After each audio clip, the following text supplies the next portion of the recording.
दोस्तों, हमारे चैनल पर आपका स्वागत है।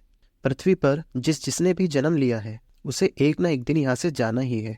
कोई भी अनंत काल के लिए यहाँ पर नहीं रह सकता।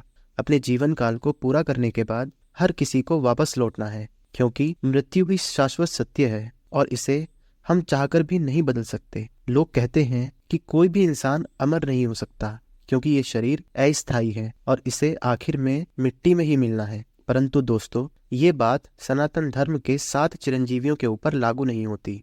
ये चिरंजीवी साधारण इंसान से बहुत ही ज्यादा विशेष हैं। जी हाँ दोस्तों, हमारे हिंदू धर्म में 7 ऐसे चिरंजीवियों के बारे में कहा गया है जो कि कभी नहीं मर सकते। इन सभी चिरंजीवियों का अंत कभी नहीं हो सकता। वैसे ध्यान रहे, अंत कभी नहीं होने से मतलब ये है कि जब तक ये संसार बना हुआ है तब तक ये 7 चिरंजीवी अमर हैं। कुछ कुछ पुराणों में ये जिक्र भी मिलता है कि ये सातों के सातों चिरंजीवी कलयुग के अंत तक इस संसार में जीवित रहेंगे। तो आज की वीडियो में हम इन्हीं 7 चिरंजीवियों के बारे में बात करेंगे। इसलिए आप लोगों से आग्रह करना चाहूँगा कि यदि आप चैनल पर नए हैं तो कृपया चैनल को सब्सक्राइब करके बेल आइकन ज़रूर दबा दें। इससे हमें आगे और मेहनत से आपके लिए ऐसी ही वीडियोज़ लाने में मोटिवेशन मिलता है। साथ ही वीडियो को ज़्यादा से ज़्यादा शेयर कीजिएगा ताकि ज़्यादा से ज़्यादा लोगों को इसके बारे में पता चल सके। खैर चलिए, अब बढ़ते हैं आज के अपने टॉपिक की ओर और जानते हैं इन 7 चिरंजीवियों के बारे में। इनमें सबसे पहले नंबर पर आते हैं पवन पुत्र हनुमान जी। इनके बारे में क्या ही कहूँ। महाबली और अपूर्व साहस वे प्रभु श्री राम के सबसे प्यारे भक्त हनुमान जी को कौन नहीं जानता। संकट मोचन के नाम से भी इन्हें जाना जाता है।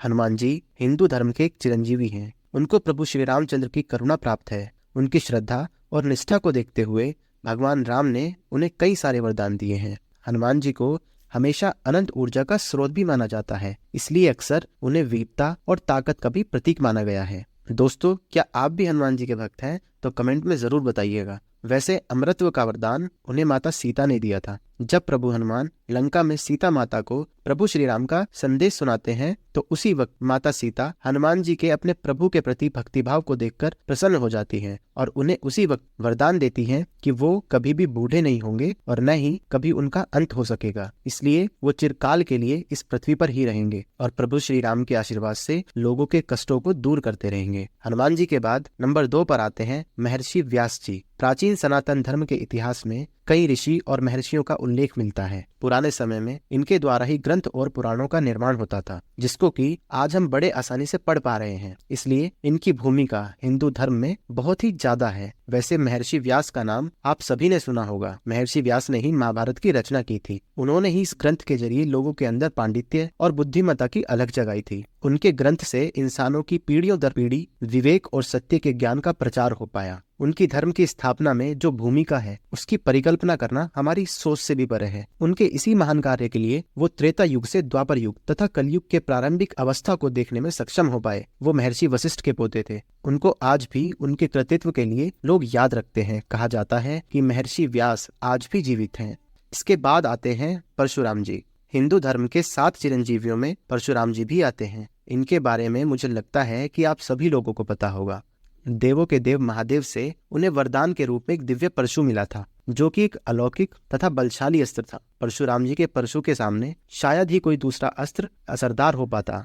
हिंदू धर्म के अनुसार वो पहले ऐसे ब्राह्मण थे जिन्होंने ब्राह्मण तथा क्षत्रिय दोनों ही के धर्मों का एक साथ पालन किया था। वैसे वो एक अजय योद्धा थे और उनके शौर्य के सामने कोई भी नहीं टिक सकता था। उन्होंने कई राजा और महाराजाओं को हराया था। माना जाता है कि वो आज भी महेंद्रगिरी पर्वत, जो कि उड़ीसा में स्थित है, उस पर्वत पर विराजमान है। हिंदू धर्म में आपको परशुराम जी के कई ग्रंथों में वर्णन मिल जाएंगे। इसके बाद आते हैं लंकापति रावण के भाई विभीषण जी। रामायण में तो आप लोगों ने इनके बारे में बहुत कुछ सुना होगा। इन्होंने प्रभु की शरण ली थी जब रावण अधर्म कर रहा था, इसलिए इनके धर्मनिष्ठ गुण से प्रसन्न होकर प्रभु ने इन्हें दीर्घायु होने का वरदान दिया था। हालांकि ध्यान देने की बात यह है, मौलिक तौर पर विभीषण चिरंजीवी तो नहीं है, परंतु इन्हें लंबे समय तक जीने का वरदान मिला है। पुराणों के अनुसार विभीषण महायुग के अंत तक जीवित रहेंगे। इसके बाद आते हैं राजा बलि। महाराजा बलि 5वें चिरंजीवी हैं। ये विरोचना के पुत्र हैं तथा प्रहलाद के पोते हैं। इनको 3 लोकों का राजा भी कहा जाता है। जब प्रभु श्री राम जी ने अपना वामन अवतार लिया था तब उन्होंने राजा बलि को अमर होने का वरदान दिया था। इसलिए आज भी राजा बलि जिंदा है। माना जाता है कि प्रतिवर्ष ओणम के दिन, ओणम एक त्योहार होता है, उसके दिन वो पृथ्वी लोक पर आते हैं। इस वक्त वो पृथ्वी पर घूम घूम कर अपनी प्रजा को देखते हैं कि वो क्या कर रही है। मित्रों, आपको इस वीडियो को देखकर कैसा लग रहा है, कृपया कमेंट में जरूर बताइएगा।